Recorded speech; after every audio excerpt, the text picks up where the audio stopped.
his hands. What the dealio is. Do I need to put something on my head? Yeah, you need the headphones. All right.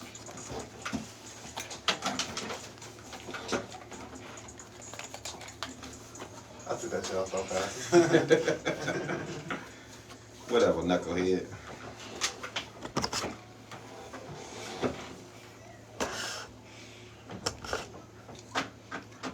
Okay.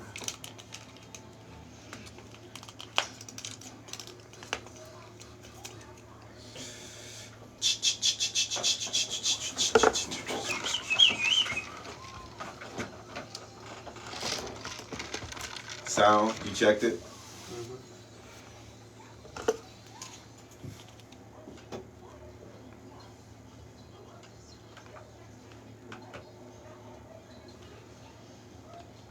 Oh, wrong one.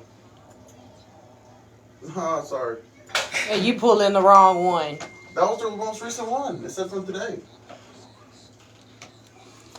I know I sent it to you in the email, so. Yeah, this the one. Don't worry about it.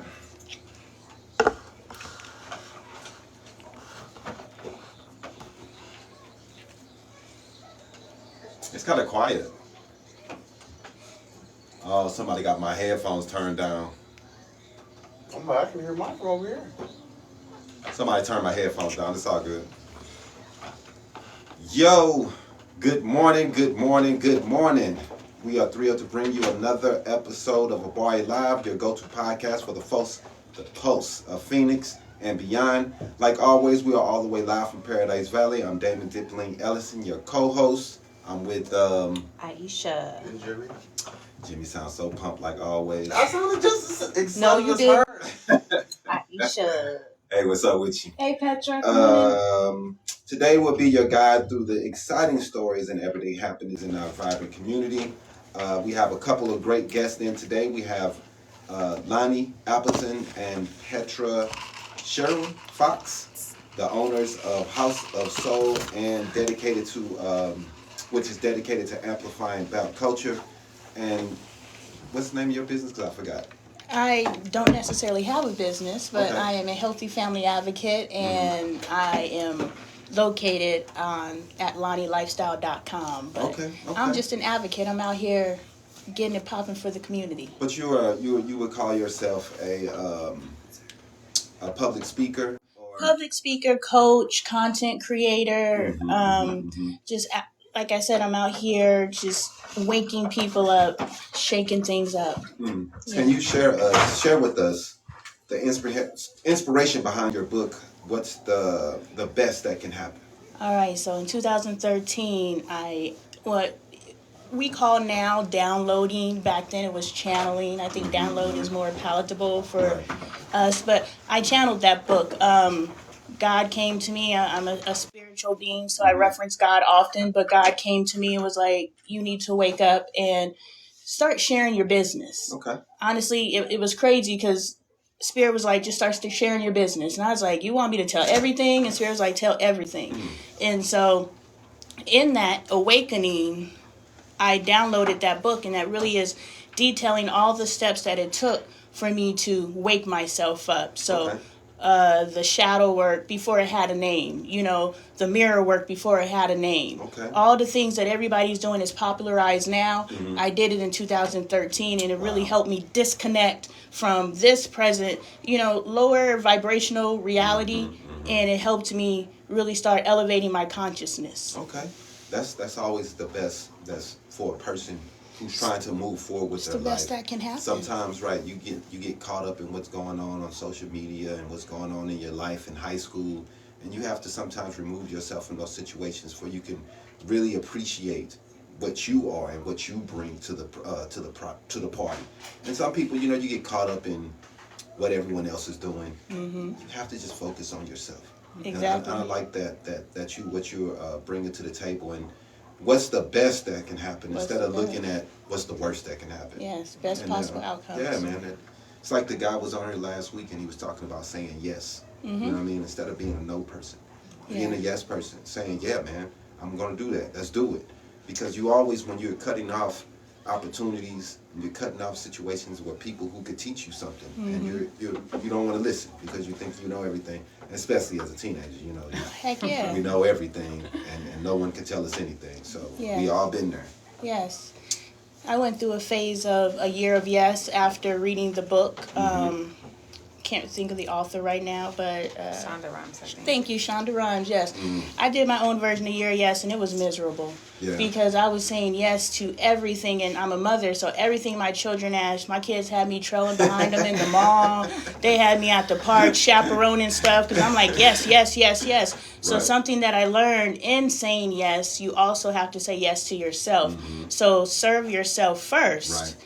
In that, yes. So I can show up for you, but here's the capacity that I can show up for you. That way it's not miserable. You know what I'm saying? You don't want to cut yourself off from opportunities, but also when I first did the yes thing, I was like, oh, this for the birds. It only lasted a week. It definitely wasn't a year. You definitely have to know your boundaries. Heck yeah. And how far you can and can't go. Exactly. And, I would take that yes thing, I wouldn't take it that far, me, myself. I would just take it into business. Yeah. And with business situations. Put some parameters on.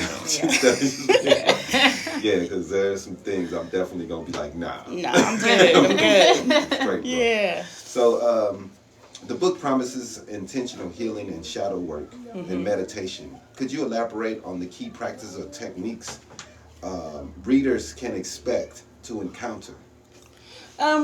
Well, something that I really enjoyed, which was the now known as shadow work, and I don't know if the methodology, I think it's personal, right? Can you explain what shadow work is? I'm going to get into it, buddy. Okay. But, the methodology is different for everybody, right? But for me, for the book, and to your question, it's asking the question why. It's digging down to the root. Okay. So it's saying, okay, I have control issues. Okay.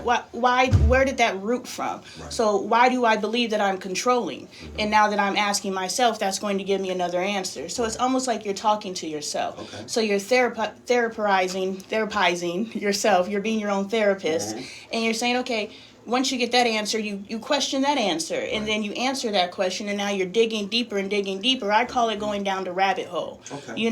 And so shadow work, of course, is going into the depths and the darkest parts of you. For me, it was going down the rabbit hole and digging as deep as you can until you got to the root. And then once you got to the root, that's the work that needs to be done. It's not that I'm controlling. Controlling is the manifestation of what needs to be taken care of underneath the surface. And as you look at control, you actually heal like 10 other things because you're digging deep and you're like, oh, boom, oh, boom, oh, boom, and then boom.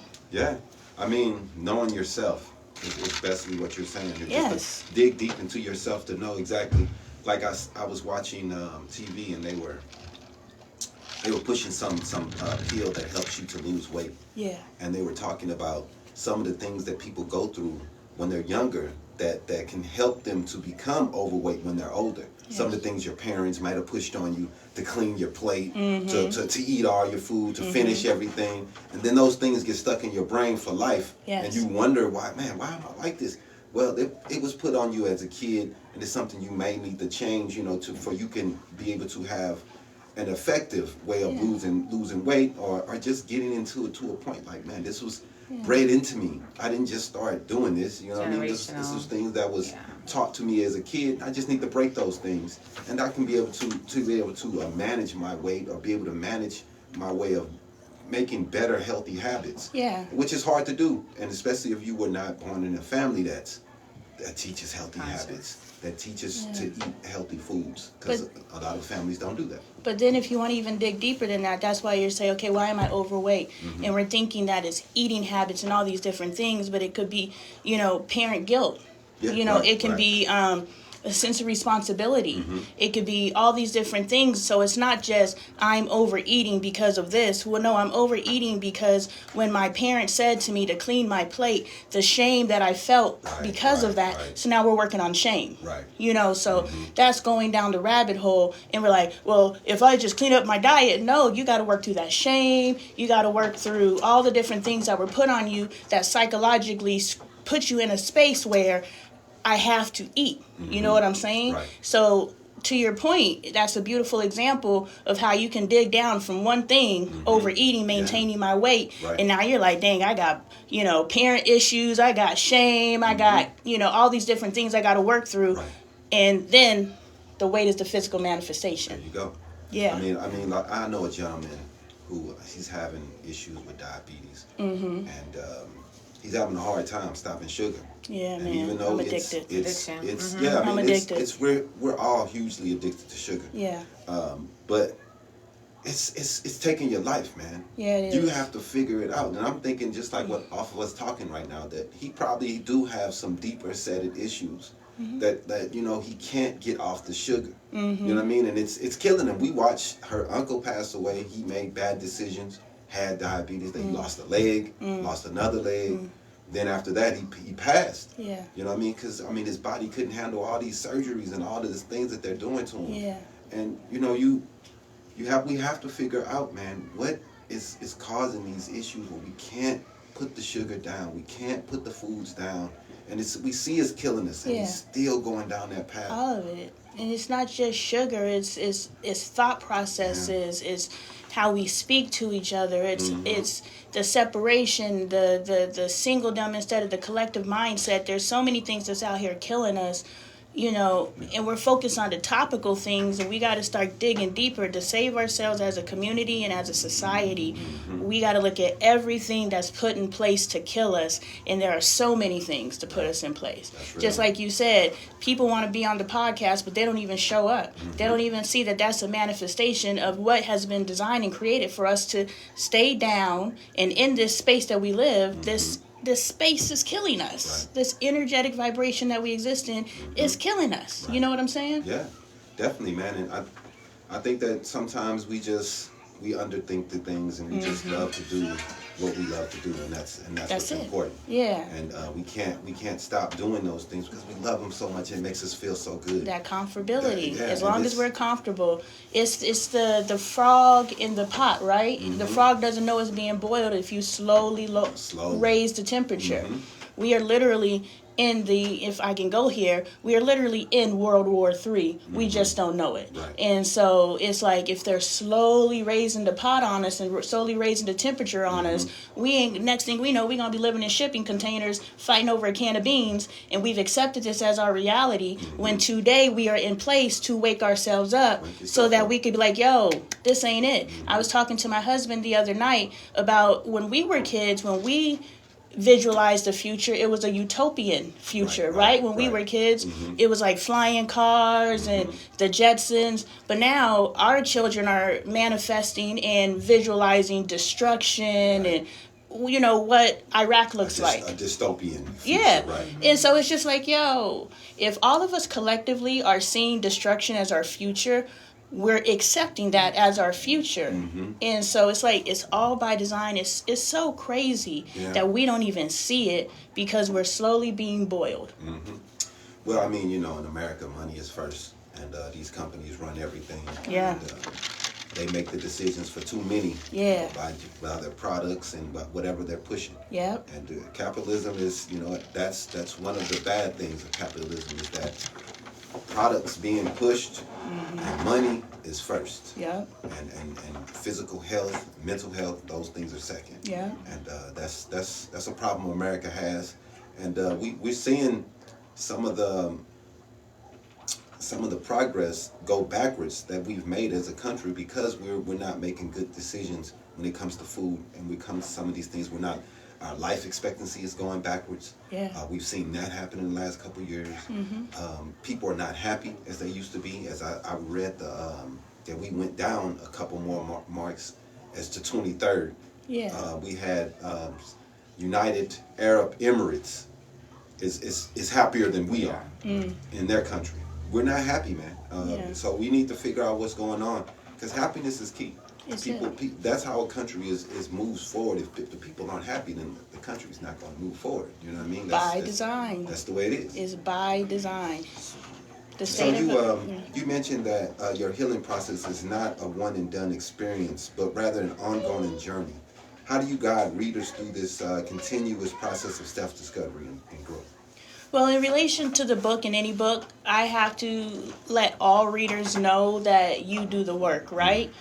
I've read tons of self-help books and healing books and self-discovery books.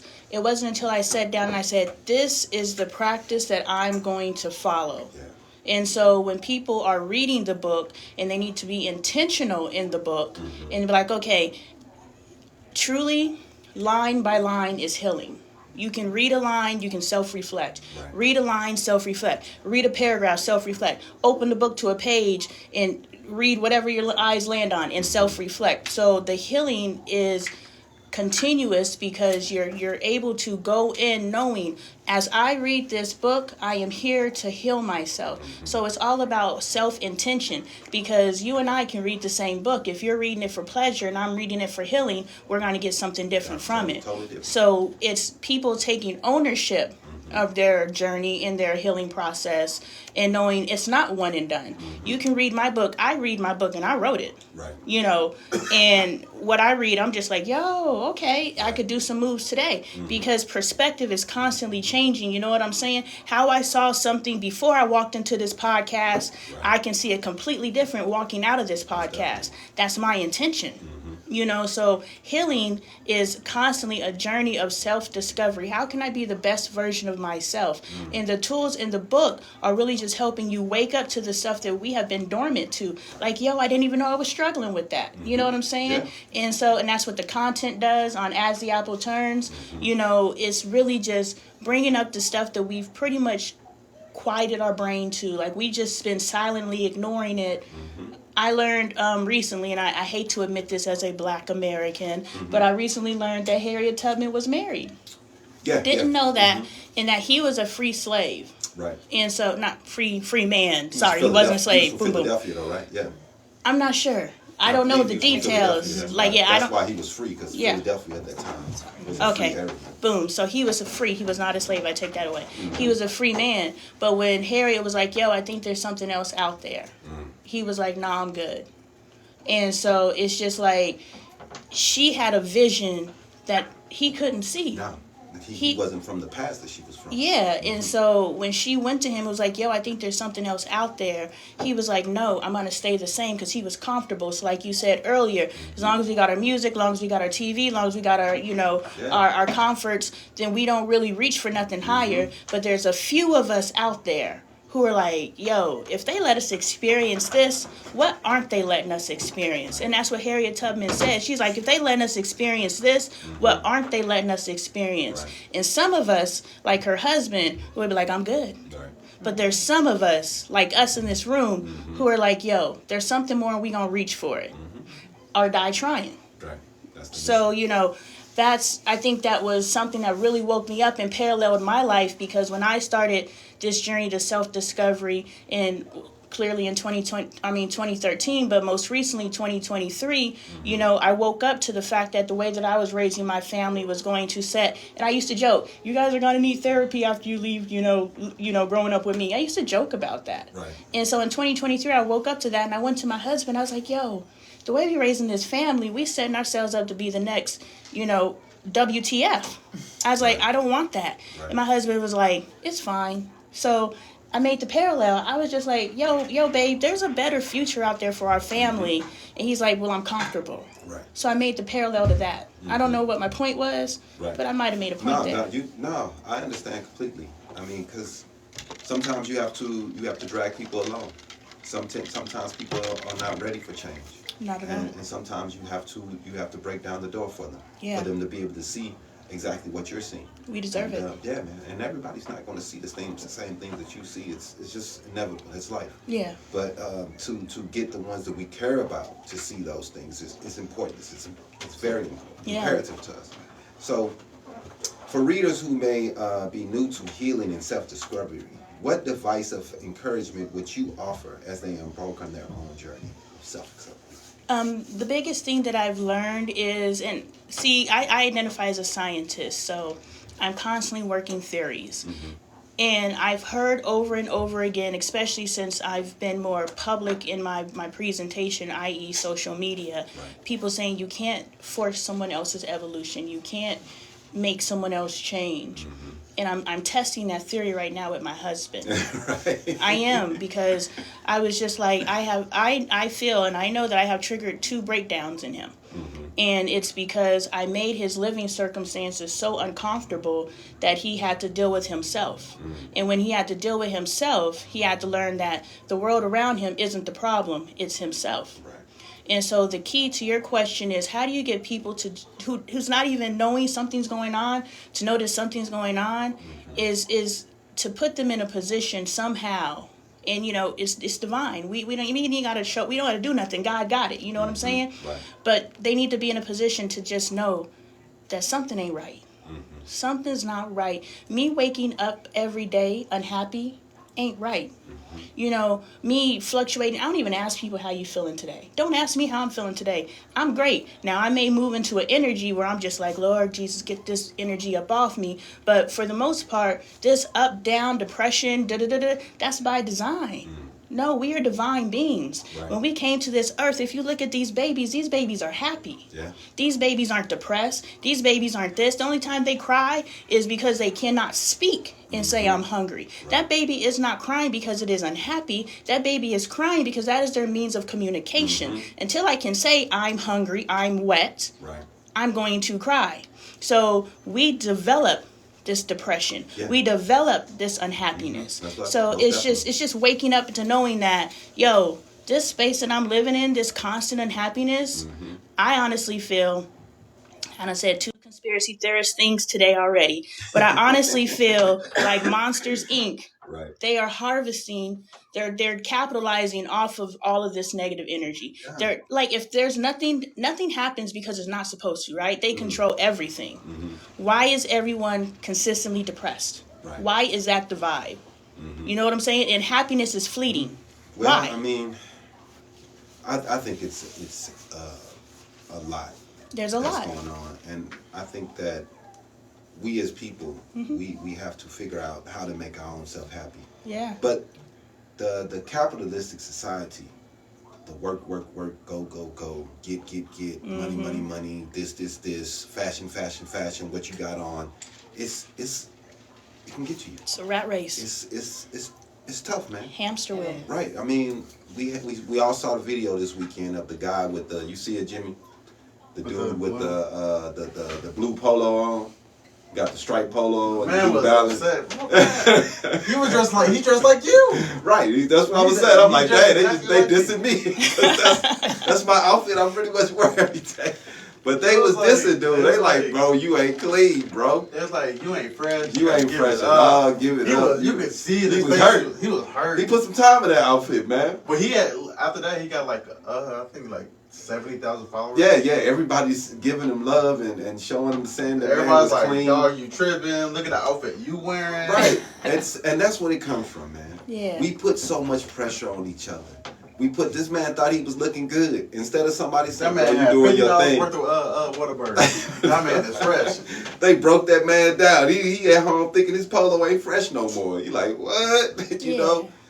Hey, man, I wear polo every day. So every day. it's almost, I can't see someone disrespecting the polo. But anyway. And that's that crabs in the barrel mentality. Exactly. And we don't even see we in it. We don't even see we in it. Man. We just on somebody's head. We just cooking them. No, right. That's that crabs in the barrel.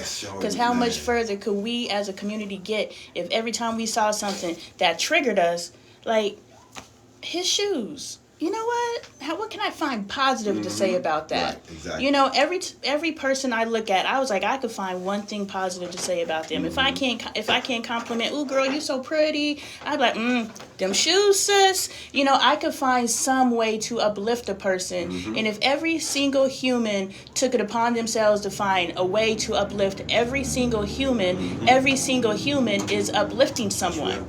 And we are helping change the energetic vibration. You know, instead of clowning his polo, what if he said, yo, that polo is clean? That's fresh, bro. Hey, it's opposite day. That polo is clean. Right. You know, now he walking around thinking he look good. Right. And now he go hold the door open for somebody because he feeling good. And now that person, because someone did a gesture for them, is helping somebody get something off of a shelf. You know, it's contagious. It's like that Denzel Washington movie where that spirit was jumping from person to person. Trinity?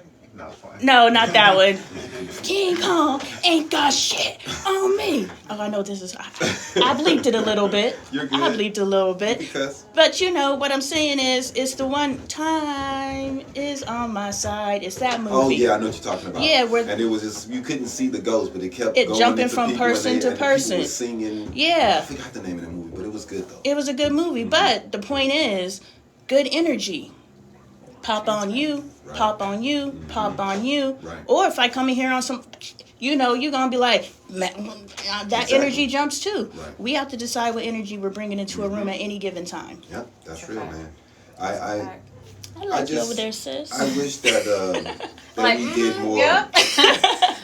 I wish we did more to uplift people. Yeah. mean, I think we it's- have to also talk about people's trauma. Like, we don't realize that people only operate from what they know Mhm. and how they're feeling about themselves. So whoever's clowning him is actually clowning themselves because you feel so like confident. You're not confident in Right. yourself and what you bring to the table, so you go out clowning somebody else Clowning because somebody else. only reason why you would do that is if you just feel a way about you. So it's like how you behave is truly a reflection of how you feel about That's right. yourself. Yeah. That's real. I must be super handsome the way the unclown's me. Yeah. He must be super insecure about me then. No, you're a team. He was like, look at all You this have hunk of man. to- You have to make sure to keep you guys in a certain box so y'all head get a little too big. You're a teenager? Yeah. right. Right? That's a whole grown man over there. That's a whole grown I man. have a 17-year-old, about to be a 17-year-old. He's 6'3", 200 pounds, and Right. I'm like, Right. Yes, every he's not a time. grown man. But when I see other teenagers, I'm like, oh, y'all all look like this. Y'all all Man, look they young. did. I used to drop my 19. daughter off at high school, and I was just like, "This is what teenagers look like No, now." it's different because I mean, look, I'm the same height I was in high school, and the Man, guys I were was not no little, 6'3". man. Right. No, And it's like, I'm like, you're 15, 6'3". Right. I'm just like, What y'all dang. drinking? What's Right. going on At now? first, I was like, because I would watch movies like Spider-Man, the first one, like 2002. I was like, they look old as hell in high school. Now, Well, now I'm looking in high. I'm like, damn, we all look old as hell. We got the full gold beard. Oh, Yeah. like, exactly. It's- man. This is a shade. It's like, This is I'm Crazy. not ready. I'm not ready. One thing Yeah. I did learn about why we think people look older when we look back at older pictures, it's the hairdos. Mm. Oh, what was in style at the time? The hairdos is what attached. This dude, he was talking about Golden Girls, and everybody's like, "Why do Golden Girls look so old?" And they were only in like their mid 40s, 50s. Mm-hmm. He Those changed girls. all their Hairstyles. hairdos, Yeah. and they look Yeah. young, Yeah. and they look like people from today. And it's just like that's things that's the stuff that messes with your mind. Yeah. Like we don't realize it. You was like, why do people in the 90s, they all got old school haircuts, the boxes? Mm-hmm. That's what we put onto old people. So when we see that on someone young, we're like, why you looking so? So It's like So the cul-de-sac hairdo, Yeah. automatically you're old. You know what I mean? Because we connect that to older people. Yeah. You could be 25 and you have that hairdo, we thinking you 45. I'm sad that you're 25 going bald. Like, I'm mad at your genetics for you. It sucks, but 25 is a normal age. A lot of men go bald. Oh, what? breaks my heart. Yeah. That breaks my heart. 25. Is that an a lot of- breaks my heart. That's Yeah. crazy. I'm happy that my son has salt and pepper hair. He's literally salt and pepper, Wow. 100%. He's had it since he was a kid. I used to call That's him Silver crazy. Streak. I'm like, I hope he keeps it. It's so cute. Right? Yeah, I was what like, was that's it? dope. It is Anderson really cute. Cooper, Yeah. he Anderson went Cooper. all gray by 27. Yeah, I think that's when my Oh, son yeah. started a little Yeah. patch and it just Oh, he keeps rocks on it. growing and It's- growing When I and was just in a growing. elementary chemical. school, I had a gym teacher who was like 20 years old, Oh, you're all gray. yeah, that's Yeah. like All my gray. son. He was like, I went gray like this when I was in high school, and I was like, That's Yeah, crazy. That's crazy. so, but you know, my boy Bill, he let's not even get started with him. he's please. 27, and like Bald. he's balding. Balding? Yeah, Yeah, like man. he's like He looks like he. That's when it starts, man. I thought grown no, I man really out thought here. Bill. I thought he was like 40 something. Right. I was like, how old are you, Bill? He was like, oh, I'm 27. Dang. Losing a He put hair. that birthday Yeah, in on the man. screen one day. I went in and grabbed me some margarita mix, and I seen him put that birthday in. He put his own in there, and I was like, Oh, Ain't that young? Yeah. Oh He's my God. younger than you. younger than me, and I'm Right. like, Hey, man, Dang. you never Yeah, know, I bro. mean, I thought like Wow. I really thought he was like, hey, you trying to go play basketball? I'm like, Bill. Like your old man. Right. Trying to I'm break like- your ankles. He's like, man, I ain't that old, bro. Crazy. So- He's like, I'm like 9 years older than you, Jimmy. We got a last question for you here, Lonnie. Yes. Where can interested individuals find your book, and how can they connect with you to schedule healing sessions or learn more about your teachings? Okay, so my book, it can be purchased. What's the best that can happen? I actually have two books. One is, Party and BS. So if you into that, Right. then, and I wrote it in my 20s, so it's real. You can go to LonnieLifestyle.com, LonnieLifestyle.com. Yep. As well as What's the Best That Can Happen, which is my healing journey that can be purchased directly from Amazon. Make sure the seller is Lonnie Taylor, because there's other sellers out there, but if you want to give me the credit, make sure the seller is Lonnie Taylor, or you can just go to LonnieLifestyle.com, and that's where they can get the book, my content, because I am a social advocate. I am a healthy family advocate, so I'm really out here doing the work to help just restructure. I'm restructuring my family.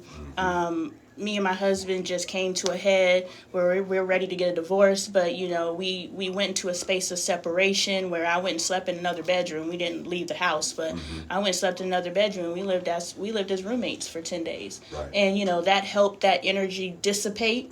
And so now we're back in our love language and loving on each other. So you can observe that journey. And I do it out loud because in 2013, God told me to share my business, right?